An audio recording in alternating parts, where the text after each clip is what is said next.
Hey everybody, welcome to etrailer.com. I'm Bobby. Today we're taking a look at the Coghlans camping grill. Now this is going to give you a nice little way, of course, of just giving yourself a little shelf to go ahead and set up above your fire. And that's going to go ahead and allow you to get your pots, pans, what other kind of cookware you need on this guy and allow you to cook a nice hot meal for yourself.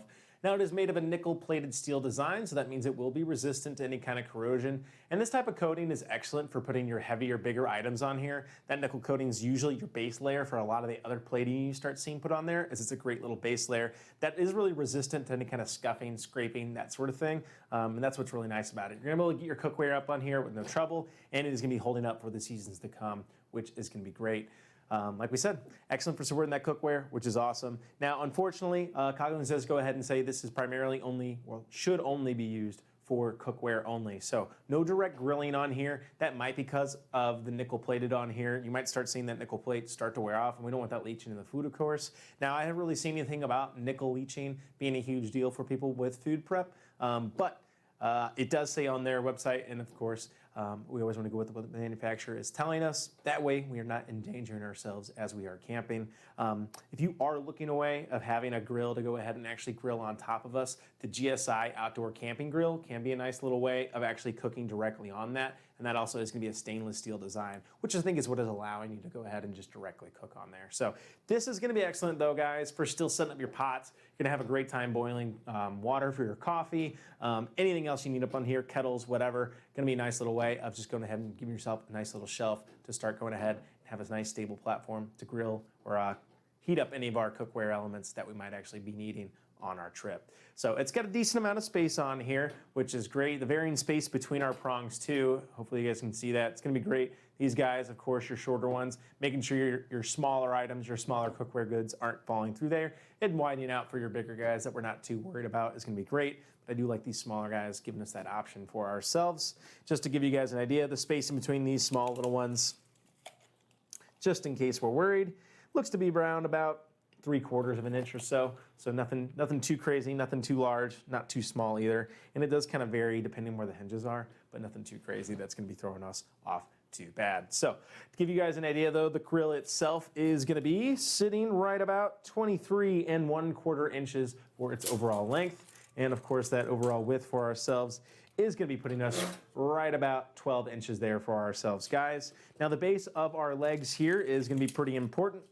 And we can go ahead, let me try and sneak this guy through here really quick.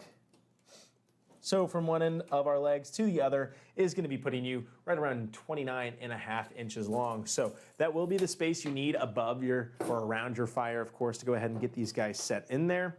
And just to give you guys an idea, for our height here today, looks like the underside is gonna be putting us right over 7.5 inches. You guys can go ahead and see about 7.5 inches of clearance between our shelf and the ground wherever our fire might be. So to go ahead and make sure we're not having our flames lick up too much, of course, on here. Now that's one thing I might be saying too here. I'd be watching that depending on what kind of fire your guys build. Not too much room underneath here, of course. And these legs aren't super, super long. And you can't really get them up here as you start losing a lot of that stability, of course. So you are gonna be set kind of in that max position. Could be nice to go ahead and maybe stock up some stones or something on these corners to go ahead and get it above your fire. And of course, just making sure that your fire is not too crazy when you guys are wanting to go ahead and start grilling on here, which can be nice. So one thing I do like about it too, it does fold up, which makes it really easy to store. As you guys can see, we can just simply bring those legs in. That's gonna go ahead and allow us to stick this somewhere very, very skinny inside one of our storage compartments in the RV, the camper, wherever we might be. Definitely not gonna be taking up too much room, which I do like. Personally though, if I'm getting a camping grill, I'd rather just go ahead and grill directly on it.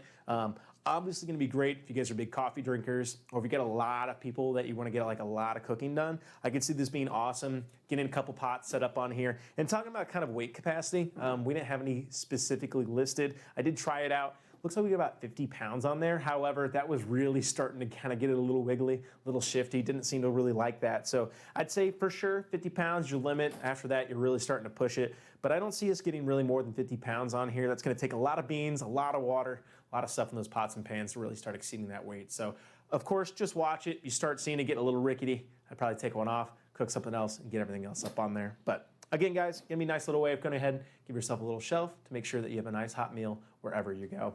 Well, guys, I think that's gonna do it for our look today at the Coghlans Camping Grill here today at etrailer.com. I'm Bobby. Thank you for watching.